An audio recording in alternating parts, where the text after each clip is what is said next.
ওদের কর্মীরা বেঁচে আছে ছাদাবাজি করে, নেতারা বেঁচে আছে দুর্নীতি করে।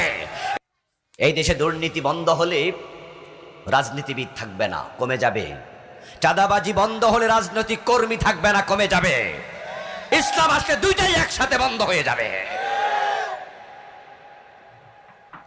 ইসলাম তো এমন এক ধর্মের নাম, এমন এক লাইফ প্রেসক্রিপশনের নাম, জীবন বিধানের নাম, যেটা সর্বাঙ্গ জুড়ে শান্তি প্রবাহিত প্রতিষ্ঠিত।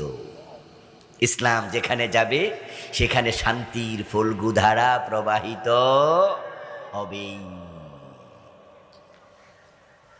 আইয়ামে জাহিলিয়া ইসলাম যে যুগে শুরু হলো, এসেছিল পৃথিবীতে, ওই যুগের নাম সবাই মিলে দিল বর্বরতার যুগ, অজ্ঞতার যুগ, তমসার যুগ, অন্ধকার যুগ। ওই যুগের চরিত্র মানুষের কেমন ছিল আমরা সব